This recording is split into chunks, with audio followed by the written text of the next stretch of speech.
dia muito bacana, muito legal. Estamos felizes de estarmos aqui de volta, começando novamente as atividades do ano. E cada início de ano parece que tudo começa, ou melhor, recomeça. E uma particularidade dessa época do ano é que a gente tem bem fresquinho na memória o balanço do ano passado. Há poucos dias era a virada do ano, uma época na qual a maioria de nós faz uma retórica, avalia o ano e prepara o ano que vem, prepara com projetos, prepara com planos, prepara com promessas que nós fazemos a nós mesmos. Então as perguntas mais frequentes que nós fazemos são: o que desejo realizar este ano? Quais as minhas metas? Não as minhas ilusões para o ano, as minhas metas, meus objetivos. O que eu posso fazer diferente esse ano que começa? Então aí vem a lista, né? Emagrecer? Pode ser. Estudar? Fazer o curso Curadores que começa agora em março? Por que não? Trabalhar a espiritualidade mais que o ano passado? Que boa proposta. Evoluir? Trabalhar a minha reforma íntima? Melhorar como pessoa? Adquirir? Viajar? Um grande amor? Propostas para o ano. Pero todo esse preâmbulo é para que a gente pense em uma outra pergunta que não quer calar. Uma pergunta que se impõe. Se sabemos bem o que queremos, se sabemos bem aquilo que nos faz bem, e sempre sabemos, tá? Sempre sabemos. Por que não fazemos? O que se interpõe entre o nosso querer e o nosso fazer? Bom, todas as nossas mudanças implicam riscos. Quando decidimos, optamos por uma mudança, há riscos, não há garantias. E aqui começa o problema. Mas os antigos falavam que a realização, e de isso fala a nossa palestra hoje, de desejos e realizações, a realização, ela se fundamenta em 4 pilares. 4. Estes são: primeiro, querer; segundo, saber; terceiro, ousadia; e quarto, silêncio. Então vamos analisar juntos cada um destes aspectos, mas vamos analisá-los por separadamente cada um deles. Primeiro, querer. Essa é mais fácil, né? Todo mundo quer. Quem que não quer alguma coisa? Seja no ramo da vida que for, sempre queremos, sempre desejamos e sempre sabemos o que queremos. Embora que o nosso desejo possa ser saber o que desejamos. Então, se eu não tenho certeza do que desejo, pelo menos tenho o desejo de saber o que desejo. Então já é um desejo. Desejar, todos fazemos facilmente. Mas para entender como funciona esse nosso processo do desejo, eu vou lhes contar uma história antiga, que vem há séculos nos ajudando a nos entender um pouquinho melhor. É um conto da sabedoria sufi, muito antigo. Diz assim: um bom homem desejava ter saúde, então pediu a Deus. Um dia um anjo apareceu diante deste homem. Esse homem era bom e correto. Então o anjo veio e disse: homem bom, venha em nome de Deus, avisado que dentro de uma semana ele mudará a água e todos vão enlouquecer. Que notícia! Depois do anjo desaparecer, esse homem bom fez o que qualquer um de nós faria. Começou a estocar toda a água que podia, para então não ser afetado pela loucura que iria ser instalada. Realmente, depois de uma semana, todos os que não tiveram essa precaução ficaram loucos. Mas o tempo foi passando, passaram alguns dias e começou a correr na cidade um boato. Todo mundo falava que na cidade tinha um homem que tinha enlouquecido. O homem bom começou a se sentir cada dia mais triste. Afinal, todos olhavam para ele com estranheza. Os amigos se afastaram. Ele não era mais convidado para nada. Esqueceram dele. Foi ficando cada vez mais e mais difícil viver assim. Então, um dia, na hora da sua prece, esse homem bom agradeceu a Deus por ter enviado um anjo, mas também lhe disse: este sofrimento me fez decidir que a partir de amanhã irei tomar a mesma água que todos os meus vizinhos tomam. E assim fez. E o tempo foi passando. Dias depois, um novo boato começou a percorrer a cidade. O lobo tinha se curado. Então esse conto nos faz refletir. Disse-se no Oriente que o melhor desejo é não desejar. Mas isso também é um desejo. Então não foge a essa regra. E se a gente não tivesse desejo nenhum, e nem medo de não atingir os desejos, provavelmente também não teria energia para acordar de manhã, nem razão para sair da cama, nem objetivo para lutar por alguma coisa. Então o ser humano é movido a desejos. E o desejo é por si um desejo insatisfeito. Porque se ele fosse satisfeito, não seria mais desejo. Então, nós estamos fadados a viver nesse ciclo, pelo menos nessa encarnação. Então, será que existe algum padrão de desejo que eu possa ter que me coloque em uma situação positiva e que não esteja fadado à angústia, ao fracasso? Que tipo de desejo eu posso elaborar que não venha a ter esse fim? Bem, somente desejos que tenham a ver com a nossa caminhada evolutiva, com o nosso progresso, com a nossa evolução, com o nosso aprimoramento, mas que não dependam da questão material. Esse tipo de desejos pode nos levar a uma situação agradável e não está fadado ao fracasso quanto aos outros. Mas isso não é fácil, porque aprendemos pela cultura na qual estamos inseridos que a felicidade ela será atingida quando a gente cumprir a aquisição de determinados bens que todo mundo deve ter. E nós fazemos isso porque nós precisamos demonstrar, não para nós, para os outros. Precisamos demonstrar que nós também somos capazes, que nós também somos bem-sucedidos, que nós também conseguimos essas coisas. E entramos nesta roda. E conhecemos muitos exemplos de pessoas que entram nessa roda. Às vezes nós mesmos entramos, e aí vem as dívidas, e aquela felicidade vai ficando cada vez mais longe, e aquela paz interior. Como é que vou ter paz? Tenho que pagar, não tenho dinheiro, o trabalho não dá. E entramos naquele círculo de descontentamento. Então, é da nossa natureza querermos ser reconhecidos e admirados, mas se deixarmos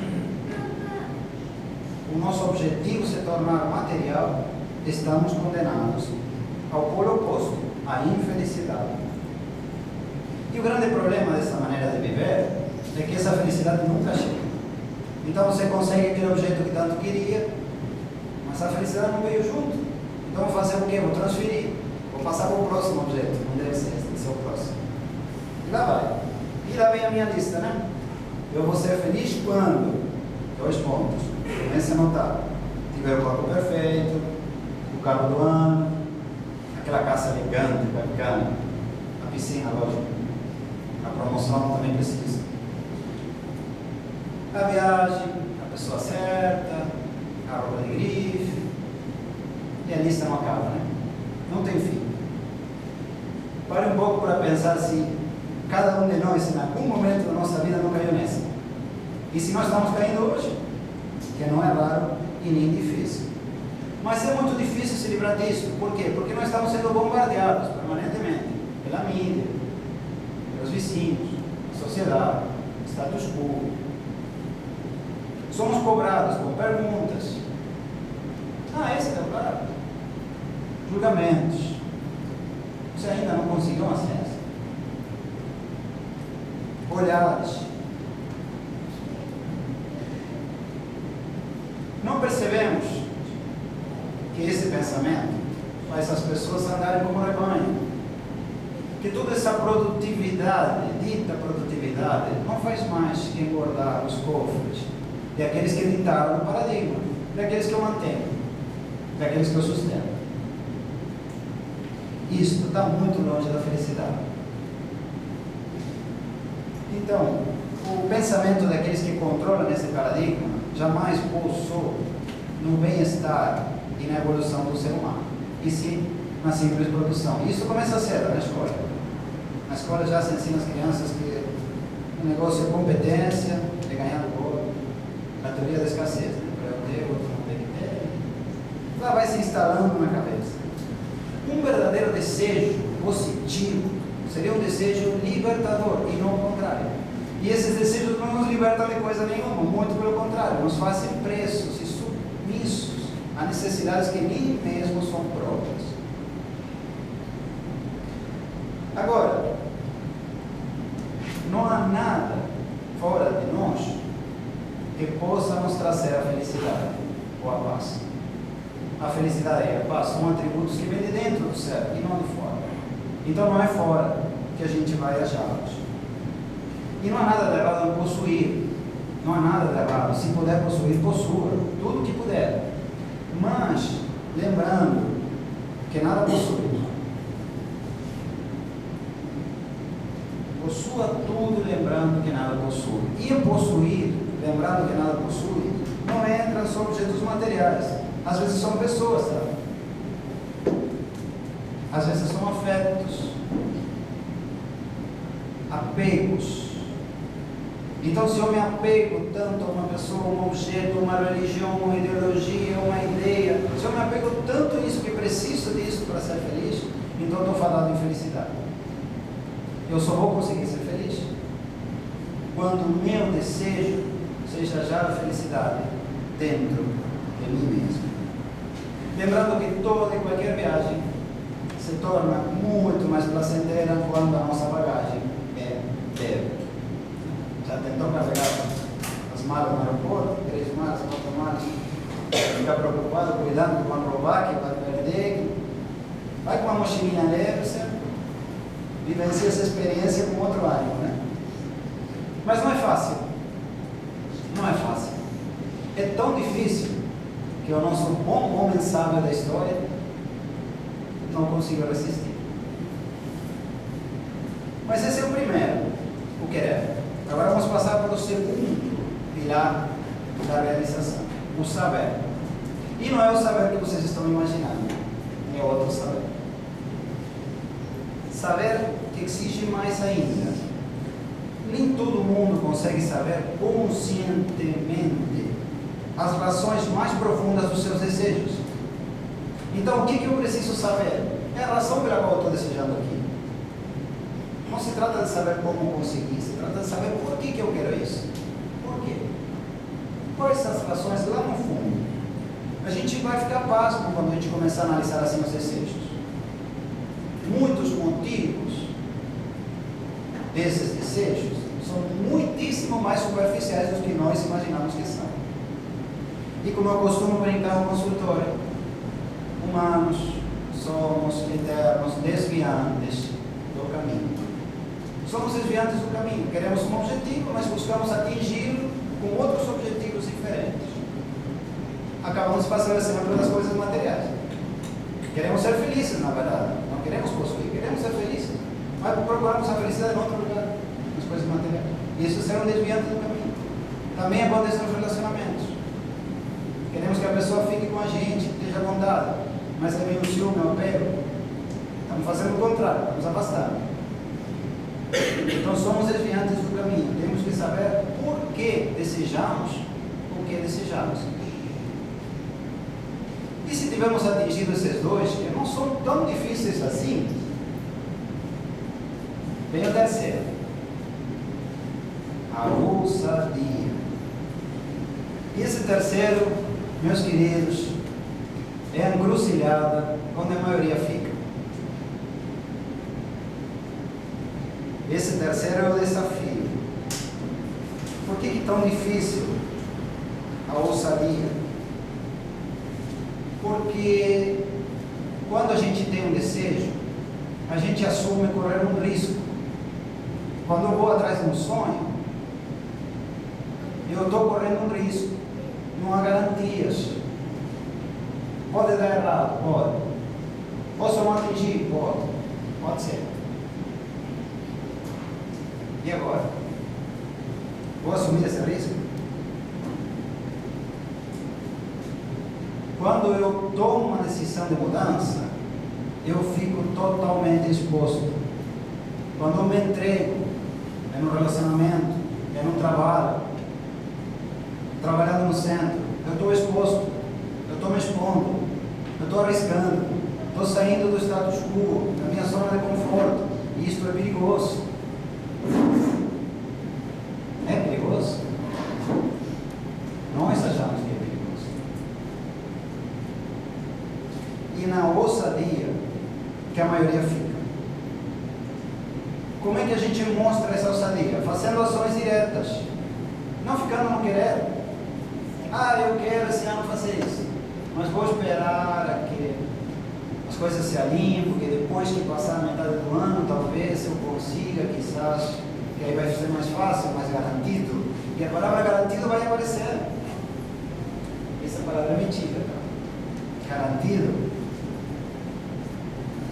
Nem um dia de manhã. Fique tranquilo. Nada está sob controle. Nada está garantido, mesmo que você ache que está. Mas você não sai da zona de conforto porque acha que dessa forma está garantido. Mas não está. Então, se não há uma ação direta, se eu não me mexo, se eu não faço alguma coisa em prol do que eu sei que eu desejo, eu sei por que eu desejo, mas se eu não faço, nada feito. Mas é tão difícil, eu vou orar. Muito bem, ore. É muito bom orar, porque isso vai te dar a certeza do amor espiritual. Mas ore e faça, tá? Porque se você só ora, com muito respeito, se você só ora e não faz, não vai acontecer. Você tem que fazer. Você tem que mostrar que você quer aquilo. Até para a espiritualidade. Nós não podemos pretender que Deus, meu anjo da guarda, meus espíritos amigos, eles façam o meu trabalho, porque para mim está difícil. Então é melhor vocês façam, tá? Não funciona. Nada feito. Então, vamos orar? Vamos. Mas vamos fazer. Vamos ser ousados. Vamos correr riscos. Se é que queremos atingir a felicidade. Quando nos cansemos da mesmice, vamos arriscar. O que é fé? Fé significa acreditar no que não se tem um conhecimento tão concreto, não se sabe com tanta certeza. Então, tenha fé em você, tenha fé no seu sonho, tenha fé na sua capacidade, tenha fé na espiritualidade também, mas faça, arrisque. Esse é o ponto da realização no qual a maioria peca, aonde a maioria fica. E se der errado, o que eu faço? Para estar falando que era para arriscar e deu errado. Não adianta me ligar. Pode até me ligar, mas veja bem, Jesus, o Mestre, o nosso máximo exemplo, viu a Maria Madalena, coitada, estava sendo apedrejada, assim. Sabe por quê? Porque ela cometeu um erro. E o que ele falou? Ele disse: levante e atire a primeira pedra quem não tem errado. Então você tem medo de ser apedrejado? Quem que vai apedrejar você? Quem que tem as mãos tão limpinhas assim? Quem que nunca errou? Sabe o que fez Jesus depois? Deu um abraço a Maria, um abraço da caridade. E sabe o que fizeram as pessoas que estavam olhando? Cada um bem devagarinho deixou sua pedrinha no chão, virou as costas e voltou para casa. Então errar é normal. Sabe Thomas Edison, gênio, né? Inventor da lâmpada. Ele inventou também a bateria. Só que ele deu umas serradinhas antes de conseguir que a bateria funcione corretamente. Sabe quantas? Pasmem. 1093. 1093 tentativas de bateria foram erradas. Foram erros. Foram fracassos de Thomas Edison. Mas por que ele é tão famoso? Porque ele tentou a vez 1094. E na vez 1094 ele acertou. E ele é famoso hoje. Porque ele queria, sim. Porque ele desejava também. Mas ele foi ousado. E eu garanto para vocês que muitíssima gente, os vizinhos, provavelmente até a mulher dele ria da cara dele. Na primeira, na 10ª, na 100ª, na 50ª e assim por diante. Hoje faz a diferença. E vamos passar para o quarto ponto. Quarto pilar da realização. Então nós temos o desejar, o saber, que é saber por que desejo, o ser ousado, não ter medo de errar. E o último, qual que é o último? O silêncio. Mas como assim? O que tem a ver o silêncio com a minha realização? De que forma o silêncio? O silêncio significa que a gente tem que tentar que, se possível, mais ninguém saiba o que eu estou tentando realizar. E se alguém precisa saber, que seja só aquele que precisa mesmo. Mas isso não é pelo que vocês estão pensando, não. Não é para não olhar pelas energias. Não estou falando disso, não. Hoje eu vou falar de um outro assunto. Pode ser que isso também tenha a ver. Não vou dizer ninguém sim, ninguém não, mas não vou entrar no mérito da questão. O silêncio significa que eu não vou perguntar para os outros o que acham. E se eu falo que eu vou fazer, eles não vão esperar que eu pergunte. Eles vão dizer. E vão me dar a sua opinião. E se eu cumprir os 2 primeiros passos, se eu sei que é meu desejo, se eu sei bem que esse desejo tem uma origem boa, nobre, analisei as razões para o meu desejo, para que eu preciso opinião dos outros? A minha ação não alcança? É pouco?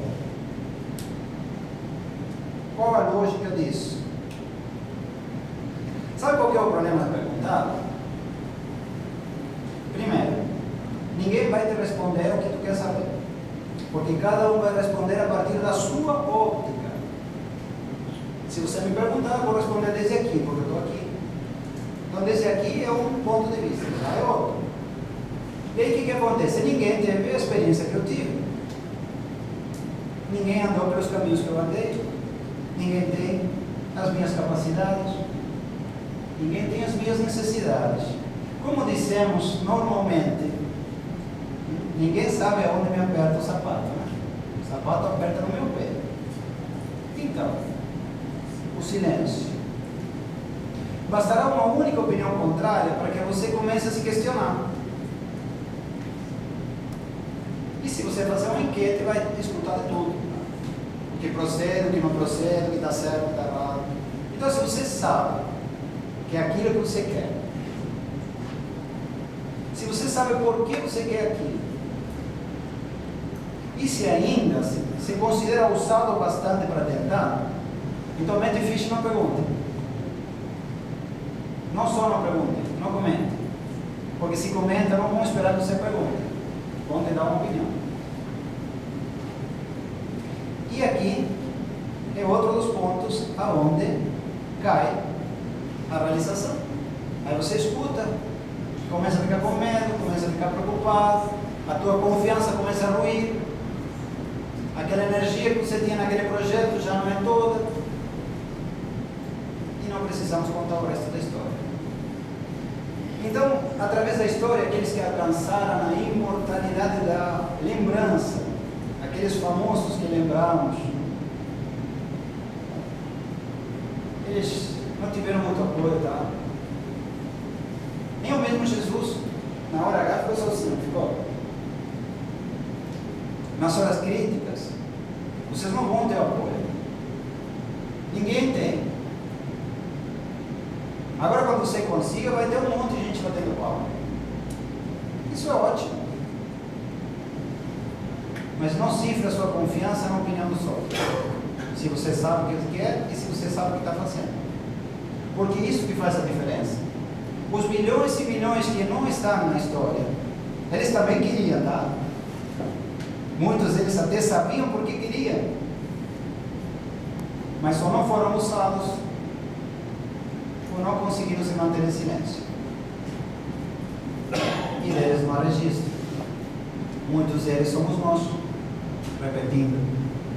Encarnação traz encarnação. Às vezes não fazendo as mudanças que devemos, mesmo quando as desejamos e sabemos que é o caminho. Porque nós deixamos atrapalhar por coisas externas, alheias a nós mesmos. Então, eu sempre costumo dizer que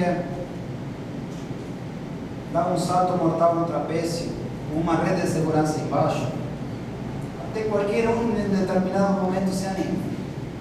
Agora, quando não tem rede, é difícil. Não tem rede. Mas você pode. Você consegue se cair, levante, sacuda a poeira e vai de novo. Como disse o nosso querido Raul, toca Raul. Tenta outra vez. E outra, e outra, e outra. Tenta. Não pare de tentar. Arrisque. Seja ousado. Vai atrás do que quer. Vai atrás do teu sonho. Não fique na zona de conforto.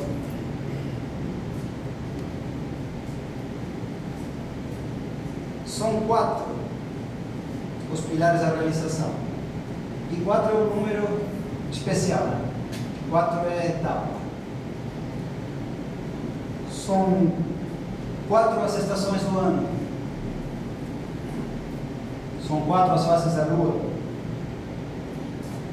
A semana, o mês, tem 4 semanas. Cavaleiros do Apocalipse são 4, os evangelistas são 4. 4 é uma etapa. Então, que essa etapa que está se iniciando agora, seja para nós a etapa da realização. Que possamos esse ano, sim, chegar no final do ano e termos orgulho de nós mesmos. Nem que seja orgulho dos nossos servos. Tenha orgulho, porque aí você não vai ter arrependimento pior. O arrependimento pior não é errado. O arrependimento pior é você chegar lá e dizer: eu não tive coragem de tentar. Esse dói mais, garanto. Não se deixe passar por uma situação assim. E finalmente, para concluir, um pensamento. A vida é muito curta para viver ela de outra forma. Há muitas coisas para serem feitas, muitas, e elas não precisam ser feitas por pessoas perfeitas. Lembre-se, ninguém está vindo atrás de nós para fazer o que a gente não está fazendo. Ninguém vem para ocupar o nosso lugar. É só conosco o que está ao nosso alcance. Apenas você pode fazer a diferença. Então faça a diferença. Isso vai implicar várias coisas: sujar-se, se machucar, cair, errar, ficar sem graça, falar coisas erradas, agir totalmente fora das expectativas. Mas não tem outro jeito. Esse é o jeito. O mundo precisa desesperadamente de idealistas que ajam, que façam coisas novas, que arrisquem. Não basta ter ideias e não fazer. Não basta você fazer sem ter ideias. Agir significa necessariamente errar. Então você pode ousar fazer coisas grandiosas. Você pode arriscar mais, colocando-se ali na linha de frente,